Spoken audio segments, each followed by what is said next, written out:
12. yargı paketinde getirilmesi düşünülen 15 yaş altı çocukların sosyal medyaya erişemeyeceği ve 15 yaş üstü çocukların ise sosyal medyaya girişiminin kimlik doğrulaması ile ilgilenerek kullanılabileceği ilişkin düzenleme içinde faydalar barındırdığı gibi hem vatandaş açısından hem de devlet açısından güvenlik hususunda bazı riskler taşımaktadır. Son zamanlarda işlenen suçlarda sosyal medyanın etkisinin çocuklar üzerine ne kadar fazla olduğunu, aynı zamanda sosyal medya üzerine işlenen suçların faillerin ve mağdurların çoğunun çocuklar oldukları göz önünde bulundurulduğunda getirilmesi düşünen sosyal medyaya girişin 15 yaş üstü ve kimlik doğrulaması yapılarak girişimin olması çocuklarımızı bu tür olaylardan korumasına ve daha az etkilenmesine vesile olacağını düşünüyoruz. Daha dün Şanlıurfa Siverek'te yaşanan olay sosyal medyanın çocuklar ve gençler üzerine ne kadar etkili olduğunu gözler önüne sermektedir. Çocukların sosyal medyada geçirmiş oldukları süreler ile sosyal medya içerikleri dikkate alındığında sosyal medyaya giriş yaşının 15 olarak belirlenmesi yeterli olmasa da olumlu olacağını düşünmekteyiz.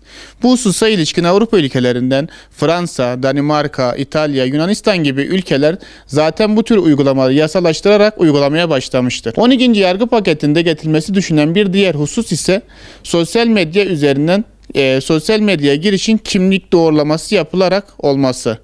Eğer böyle bir durum olması halinde sosyal medya üzerinden işlenen suçların genelinin de sahte hesaplar kullanılarak işlendiğini göz önünde bulundurduğumuzda bu sahte hesapların tespiti mümkün olacak ve kişilerin ceza alabilmeleri noktasında mahkemelerin önüne çıkarak cezalandırmaları sağlanmaları hedeflenmektedir bu düzenlemeyle birlikte. Bu düzenlemenin olumlu tarafını oluştururken olumsuz tarafı ise güvenlik endişesi oluşturmaktadır.